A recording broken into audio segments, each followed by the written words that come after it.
I hope that was a good opportunity to slow down and be quiet and be still and see what happens.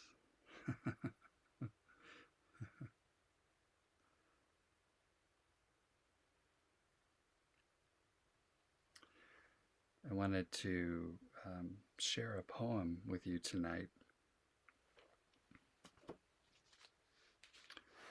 This was a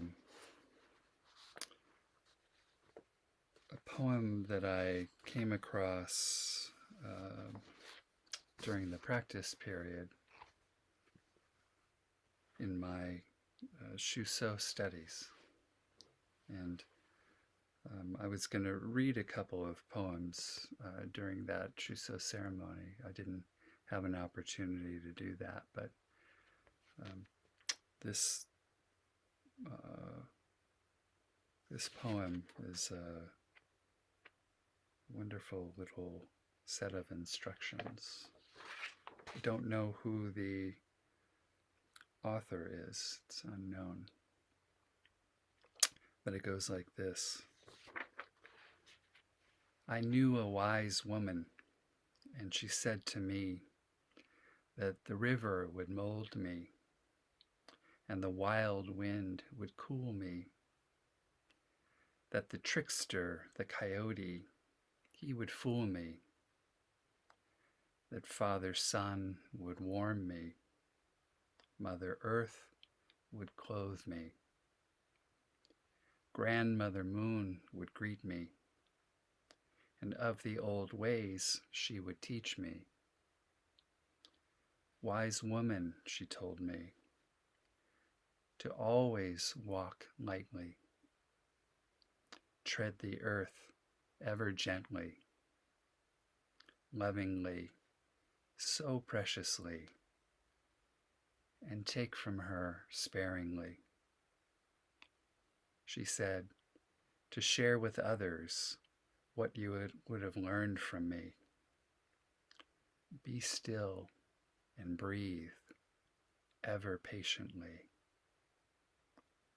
For the web of life has woven what is to be.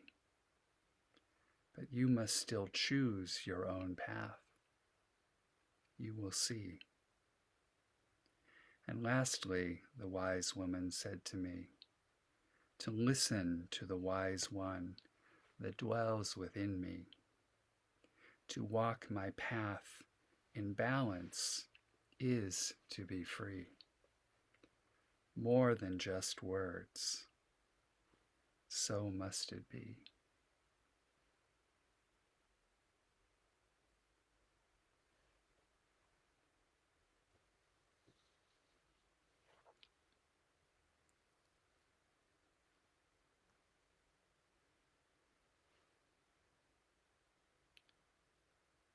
It comes from a seemingly different tradition, but is a wonderful encapsulation of this path as well.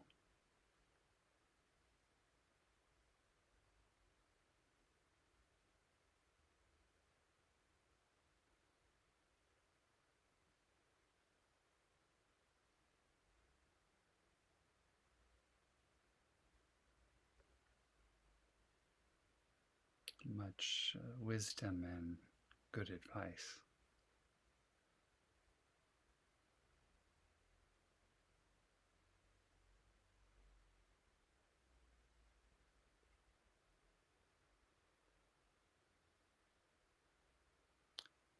So, as I said at the beginning, here we are at the end of this year.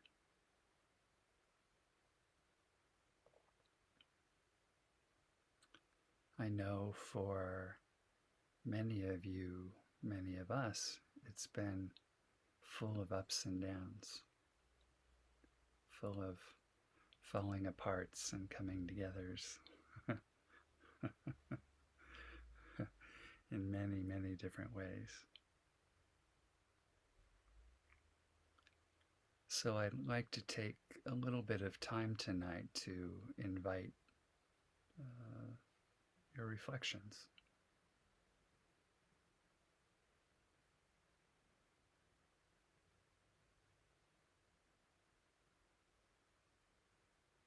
Or maybe let me throw you a little something there. Maybe in terms of what you find has been helpful about maybe with regard to this practice or what we do.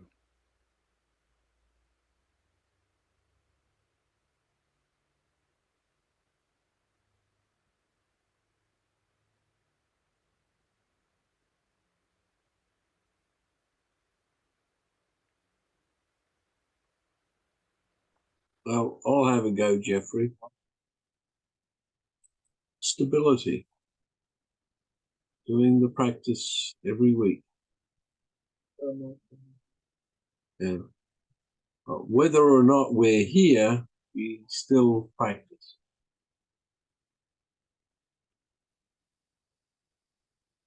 And that's important to us. Thank you.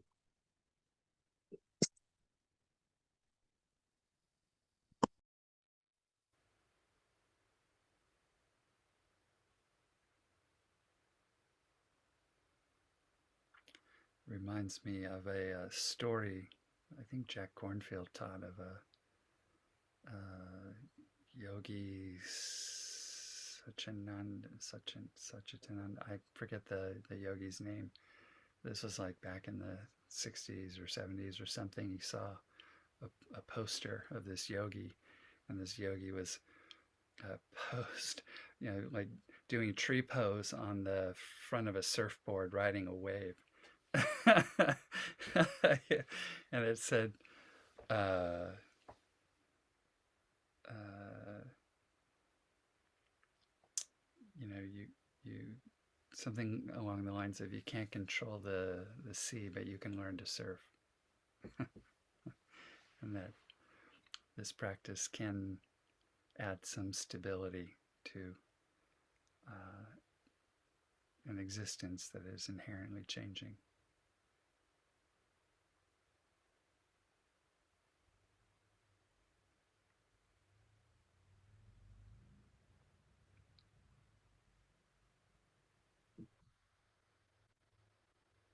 I have been spending this season more quietly than usual. I've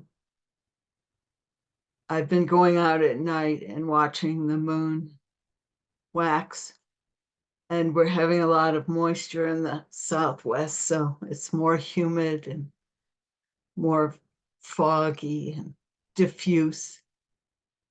It's very beautiful, and just sensing the mystery of the approaching solstice, the deepening of that darkness, but knowing that the light will be returning.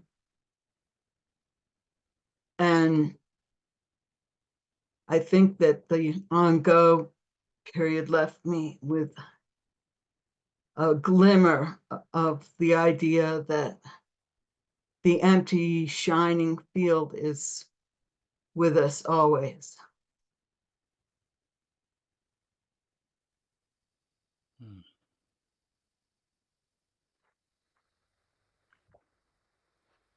Thank you for sharing that, Nina.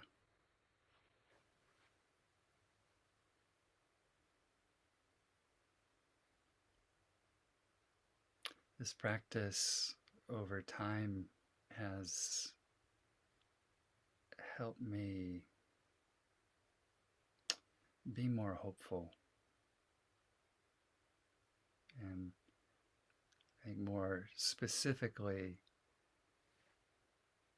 sitting and experiencing uncomfortable things or painful things and surviving them, and things keep changing, and but over time learning the deep wisdom of impermanence, and that even when it seems dark, that we know that that will change. So even though the days are short and the darkness is great, that we know that the sun will come again. That's incredibly hopeful. And we learn that very simply by paying attention to our own experience. Don't have to take anybody's word for it or believe, some doctrine, like the poem said, to listen to the wise one that dwells within.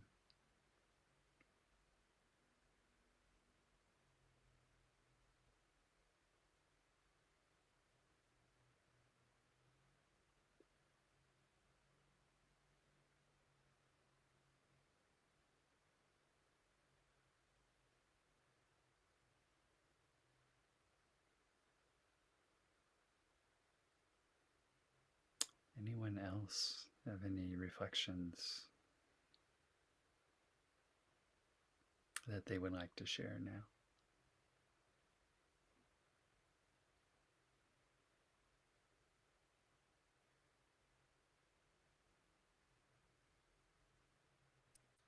I can share a little bit. Over the last year,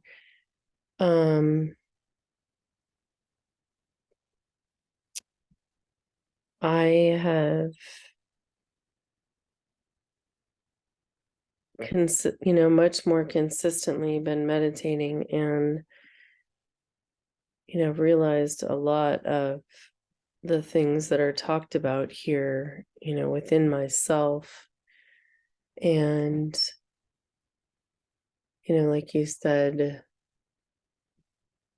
you just mentioned the of knowing that there's hope and feeling hope, and that is something that's different. It's a different feeling now for me. Like I have more peace and calmness. I'm able to stay in the present in a different way than I have been in the past, and that it's slowly progressing, like over time and over this last year. That and I also feel like, when I come and meet with this sangha, it's very powerful, and practicing on my own can be powerful as well, but this is a different type of feeling. And I just appreciate it so much. I appreciate this time with all of you, and Jeffrey for all your wisdom and sharing all that. And I know there's so much more to learn. And sometimes I feel like, darn, why didn't I start when I was 2 so I could know so much more? Then, because I'm not gonna have enough time in this lifetime.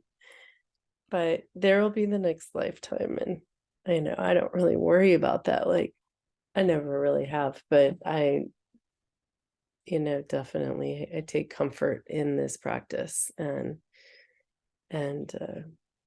learning from all of you.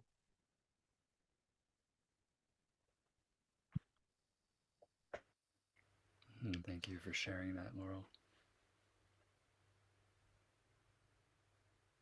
I feel the same way in that I get great value from sitting alone, solitary, and that's how I do most of my practice. But there is something different about sitting together with a group with a common intention and effort behind that.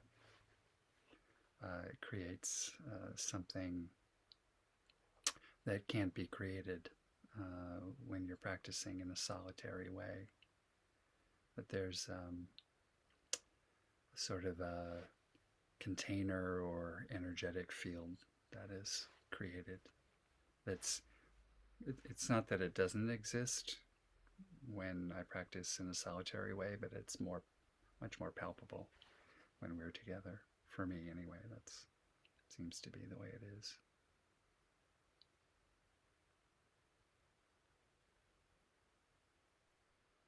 I feel so grateful that to be here and have you lead this. It just feels like almost it's amazing to me that it happened because of losing Tyson Mark, both as a friend and a priest and leader and helper.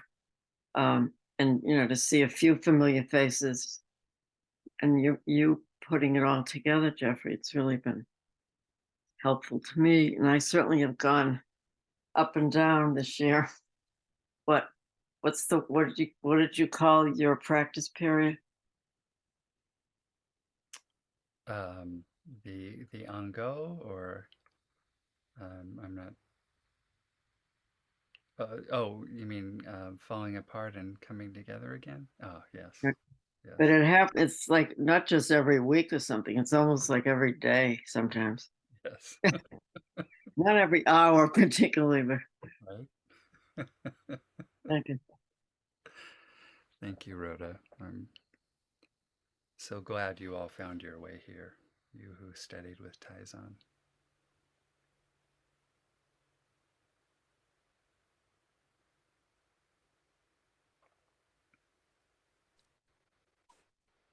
I'm also grateful for the sangha, and I think it gives me some energy to practice on my own. I feel like I've been sitting one way or another for a fair amount of time, but just not consistently. And I think the sangha just helps me to sort of focus my intention and to realize the importance of doing this. And also, this year was the first time I got to go to participate in a sesshin. So I would never go to the woods and sit for 4 days on my own.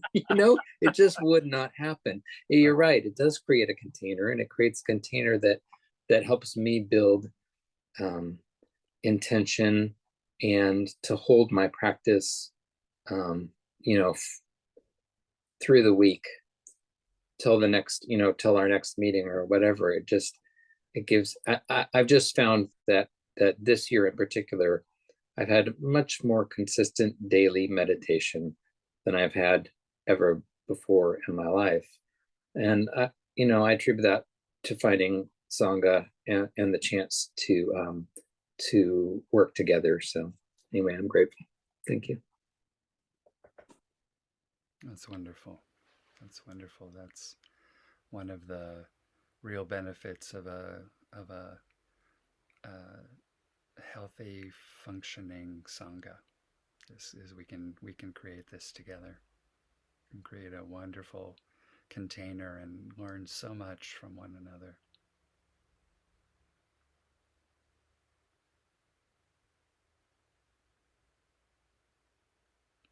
And uh, you, I was reminded of the expression that as long as we're not all crazy on the same day, it could, yeah, one or two of us can fall apart, and the rest of us can do our best to hold it together. And I mean, it's funny, but it's true.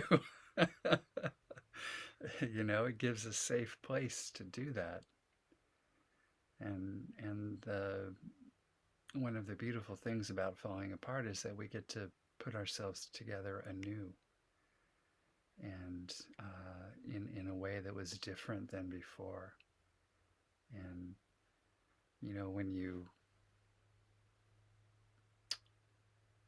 pair that opportunity with the practice that we get to do and the wisdom that comes from doing it, and how that changes how we are in the world. I mean, that is Eightfold Noble Path. That is the fourth noble truth.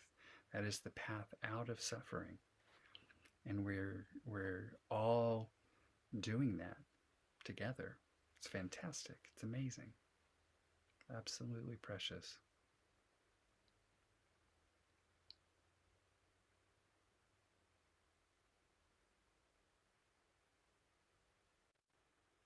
I'll have another go here, Jeffrey. So I might have mentioned this before, but I've started reading The Lion's Roar, and associated with that is a magazine called Bodhidharma. The last issue I got a few days ago, it's about the teacher and the student. So it describes what that relationship is and what it's not supposed to be as well. It's quite an interesting variety of subjects. And I'm reflecting on your teaching over the last few years that we've been working with you. And just sort of contemplating that aspect of our relationship, which is obviously part of the Sangha as well. So thank you, Jeffrey, for your teachings and what it's supposed to be. I guess whatever that's supposed to mean, what it's supposed to be in terms of what you look for in a teacher. So thank you. Oh, thank you.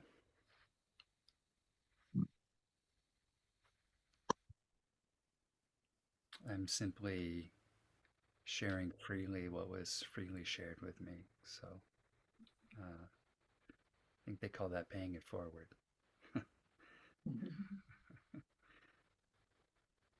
Without the ego. Hopefully. Well, not always, but Oh yeah, I see it creeping through occasionally. it does. Yes. It does. Not often, but it's there. Yes, it's there.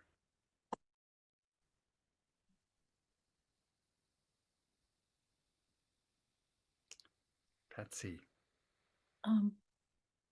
Can you hear me? Yes, can hear you. Okay, good. I was able to go to Rahatsu and I didn't want it to stop. And so I was going, oh, I can join this group because it's all part of it. I mean, I love this,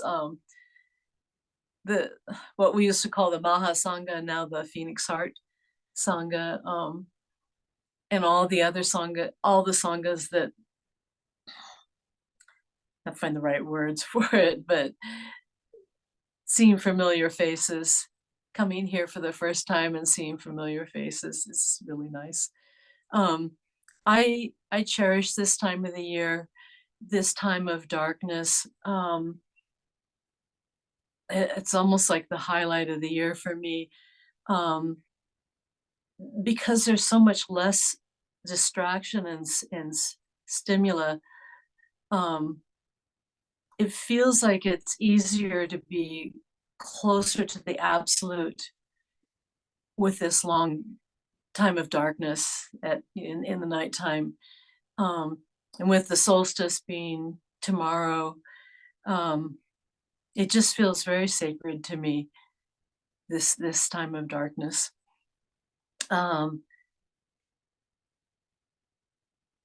It's sort of like the falling together. It's the falling together, falling apart, going into darkness and then coming back into the light. And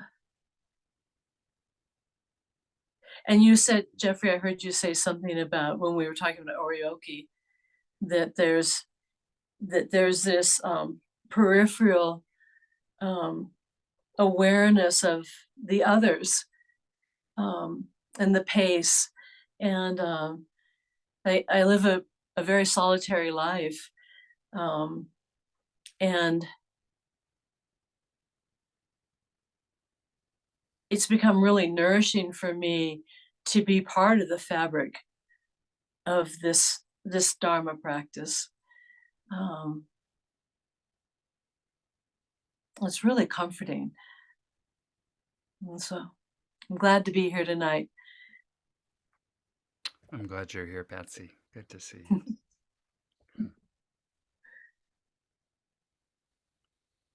So Patsy's in Taos, not far from Myokoji, actually.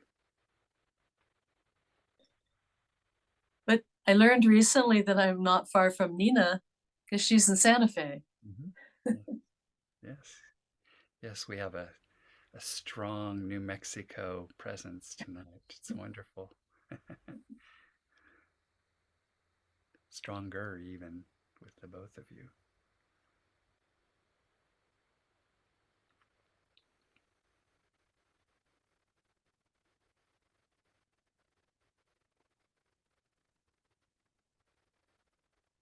Anyone else have any reflections about their practice this year? Joe. Joe. In my experience of practicing with groups, I really appreciate readings. Readings that you do at the end of the meditation.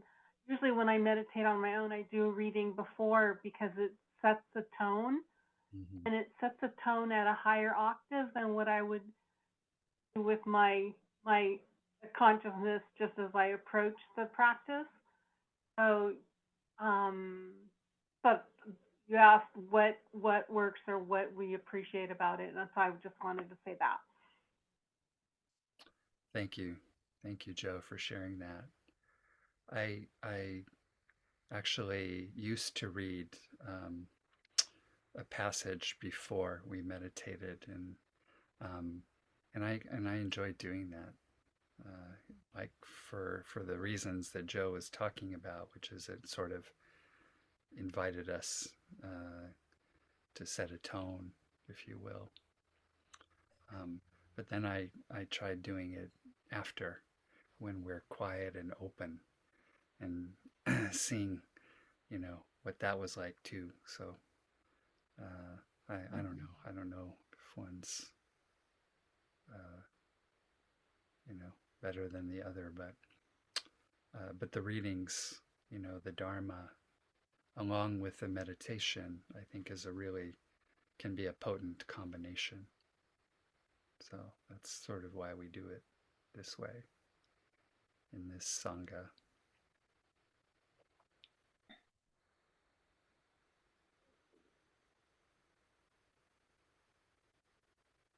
This is Margaret.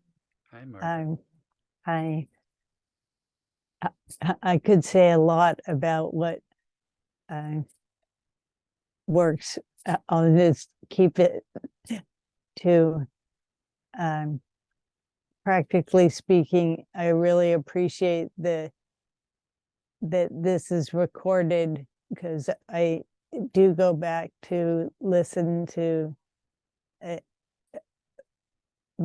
Sangha meetings that I missed, or pieces that I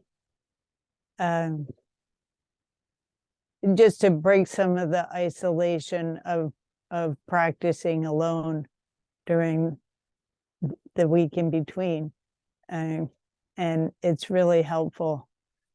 I feel like even though each of you are just a box on the screen, that it's not quite as good as real, but it's a good substitute, the recording. And so thank you for whatever effort that takes to add the recording part. And that was surprising to me, because I thought I would not like it as a being recorded. Such a minor part of it, that the individual experience of being recorded is such a minor part of the benefit of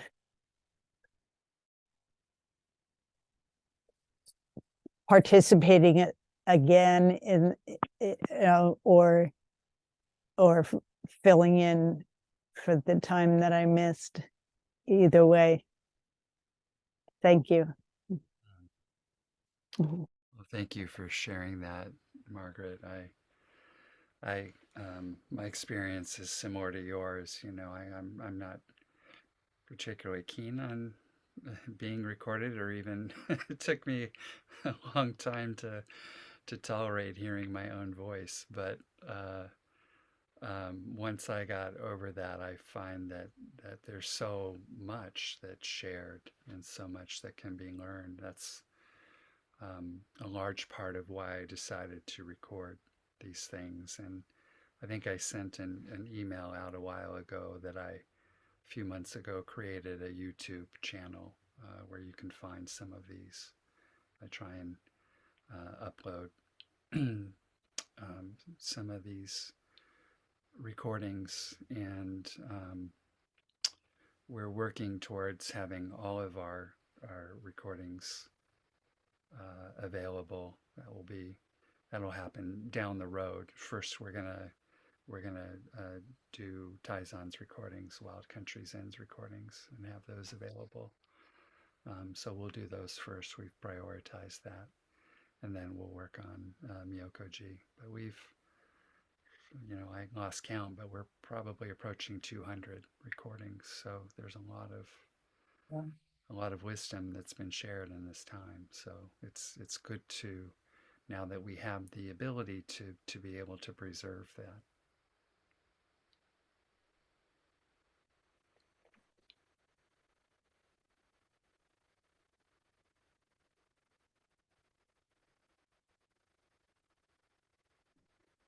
Patsy. Jeffrey, Yes. I don't know if this is appropriate time or not, but I sort of have an announcement that that one of the results of Ruhatsu was a women's retreat. And so is it all right if I mention that right now? Yes. Yeah, that'd be great. Please do. Okay. So we had an initial meeting a couple of days ago, and we're wondering, in trying to choosing a venue for it, we'd like to get an idea of how many women are interested. And so, and yeah, so I don't know how we would, how you would let me know if you're interested. Should I put my phone number or my email? Also, there's Anise. People could contact Anise. Oh yeah. That's Anise at popupzendo.org. Yes, ANAIS at popupzendo.org. So she would be a good person to communicate with, and let her know if you're interested in this retreat. And the Patsy, it was in May you were thinking? Yeah, it's very preliminary right now, but we were Right. looking at early May, Early May. around Mother's Day, just Oh, wonderful. in a playful way. And in California, in Palo Alto, at this point anyway. In Palo Alto, and that Anita would be our guiding teacher. Mhm. And it would be while we would practice zazen, it wouldn't be a sesshin. There'll be other elements to it, like yoga. Don't know if people know Marjorie, but Marjorie is an amazing, she chants really beautifully.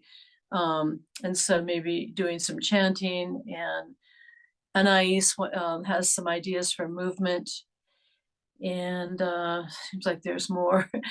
And then lots of time for sitting and practicing something that we're calling slorioki, Mhm. where we're slowing down orioki. Yes. That sounds wonderful. That sounds wonderful. I'm so excited that grew out of the Rohatsu. Mhm. Sounds like a wonderful opportunity. Thank you.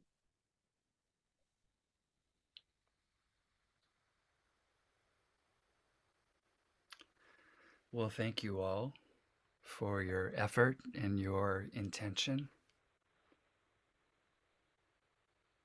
And I invite you to continue to reflect on this year in the upcoming week.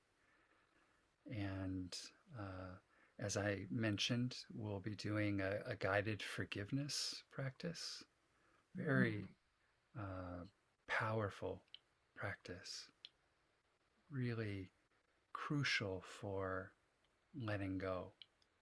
And as we know, letting go is absolutely crucial for being free. So, very important practice and meditation. So, maybe I invite you to reflect along those lines as well. Those things that are sticking, those obstacles that maybe keep coming up. So that's what we will do next week. So I will look forward to seeing you all then. I hope you have a safe, wonderful week, and I will look forward to seeing you soon.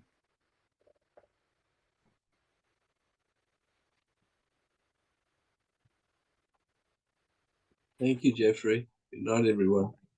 Thank you, Jeffrey. Good night. Thank you. Good to see you.